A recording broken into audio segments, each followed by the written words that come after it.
When I was a child, my first name, Dominique, caused me a bit of grief. Finland, where I grew up, was a very homogeneous country and still is. My mom's French, and so every time we moved, I had to re-explain my name. This very small sense of not quite belonging pushed me to understand humanity better. It is a tricky hike through meandering and interweaving pathways of our humanness. In my work context, I took a huge dive into our humanness when I was product creation lead for a mobile platform of devices in the mid-90s at Nokia. Research inputs like, no American woman will want a mobile phone unless it's black, frustrated me, because we already knew the joy of personalization in-house. And by the way, that input was quite understandable in the context of mid-90s because all the phones were pretty much black. So I started programs to inform us beyond a supposed answer directly from the consumer and beyond people as consumers. Now I work on and offer Hunome. And Hunome as a facilitative platform to solve this age-old problem. So Hunome is an internet platform for those who seek to understand how humanity works.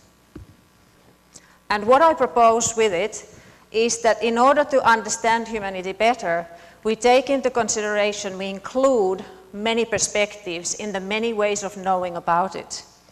And then we jointly, contextually connect them and map them.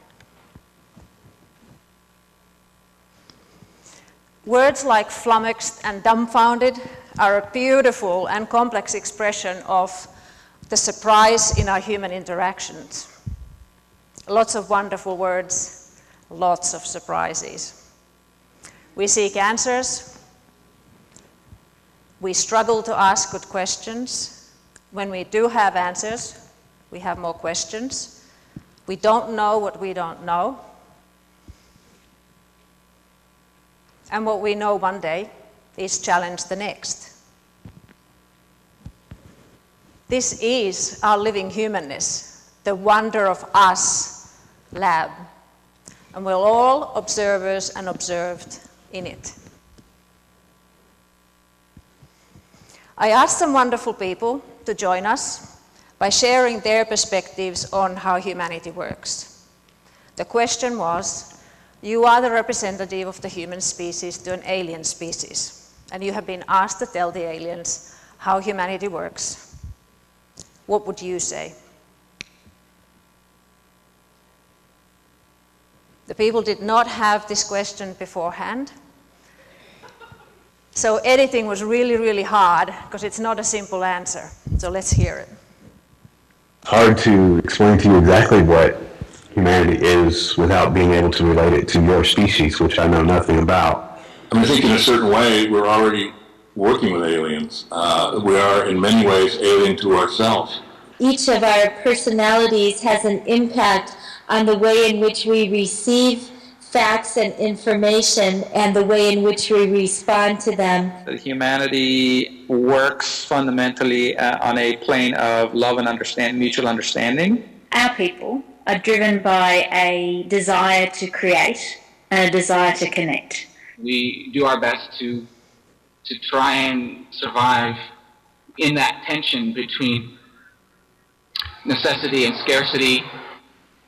Ultimately complex and unbelievably simple. We're a paradox. We're a complex, beautiful people that sometimes don't make the best decisions for ourselves in the long run. I find it so complex to look at humanity, I think, because we're using introspection. We frame our perceptions and the way we sense the world through beliefs and ideas about what the relationships are between things and objects and our needs. So we always seem to be right on the cusp of greatness and destruction. Someone can change within a matter of hours. There are people I talk to that I know they come away with a different sense of what I just said than what I think I just said. And it's because of that difference in perspective. We have the ability to love and act on love in profound ways, which is something that I think is unique to humans. We would be the sharing species, the species that works together to get things done. Finding different ways to express the things that one communication pathway can't get across. We've evolved to be social creatures, and from that springs humanity. We're ultimately a work in progress. I would say, to tighten this up in case the aliens didn't really have that much time, any answer I gave to them right at the moment would be kind of a transient answer, a temporary answer, and that perhaps we could have tea again after a while and then revisit the issue.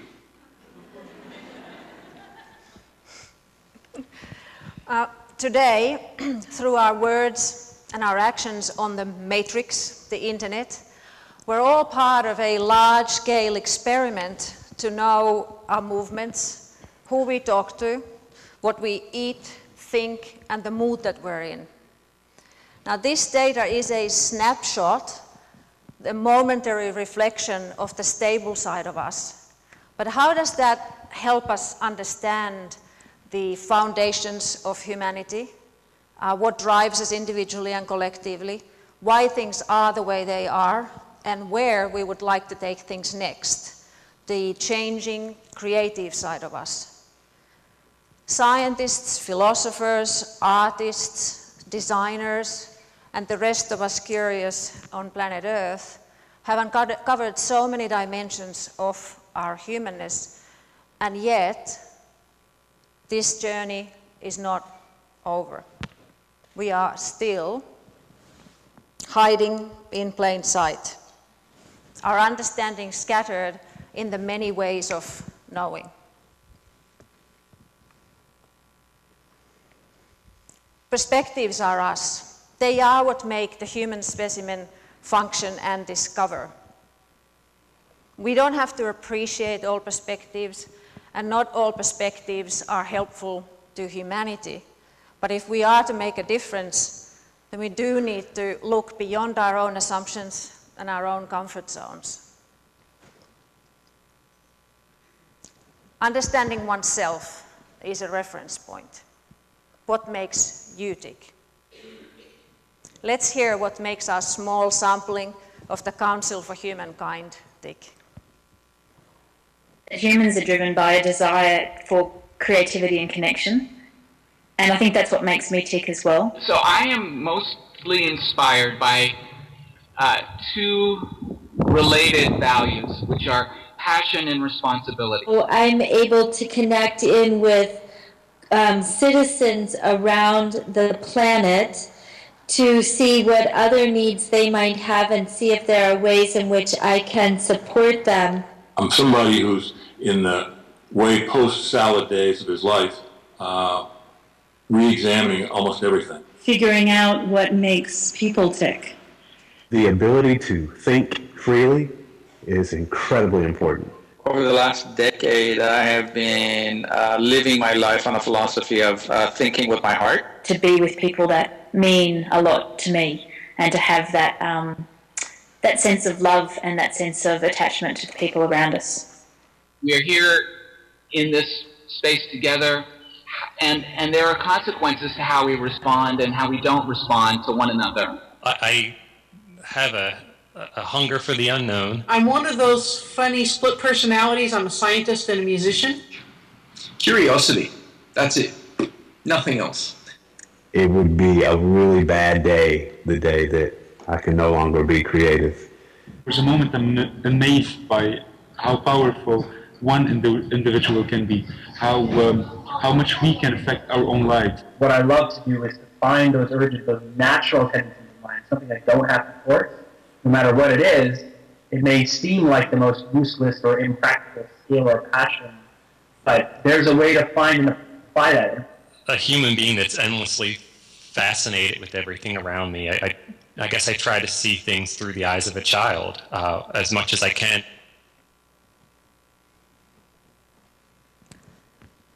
this particular domain of knowledge is it's an evergreen. We're not done until we're done. If only we could pin humans down to an answer or a few answers, right? Brushing off all those complicating perspectives. The trouble with that plan is that we keep inventing and reinventing.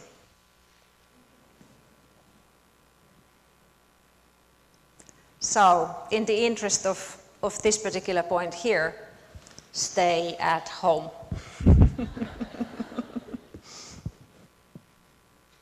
We all party in our own ways, right? The English and the French speakers have merriment and laughter with a whole host of people. In Finland, however, the party gets better when some people leave. Pidot paranee, kun väki vähenee. Is this because some people weren't much fun? It's more that Finns are better off with a few people with whom they can do the straight talking and the deep, meaningful silences. We categorize, like we heard before, we categorize knowledge into right, wrong, factual and fluff, objective and subjective. And our understanding is in all those extremes. R.D. Laing said fittingly, just because one plane is flying out of formation does not mean that the formation is on course. Any answers tend to live in silos, busting to get out and mingle, to do some social thought networking, and to have a comprehensive context. Who we are is found in many knowledge types. It's in research findings, it's in experiments, it's in the personal experiences and observations, but also in our ideas, hopes, dreams, and fears, in our living humanness. To be creative is to start with the subjective beginning. So we loop around this objective-subjective dichotomy. Karl Popper said that all knowledge is human after all. It's infused with the subjective biases as well as our ability to err. However, a persistent relativism where nothing ever approximates true, right, or meaningful, useful to humanity is not what he proposed, and neither do I with Hunome. I experienced a really nasty case, or actually experienced case of road rage in Australia a couple of years ago. I was really curious to find out why does it happen, why is it increasing, how have people experienced it elsewhere, is it prevalent elsewhere, and more importantly, how to deal with it, as I had just read some articles about some person getting killed in one of these fury-filled situations. People these days.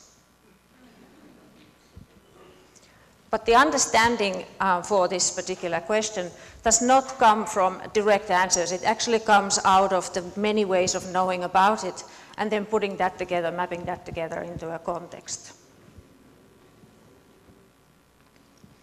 The connection between these TED Talks, the one theme, is happiness.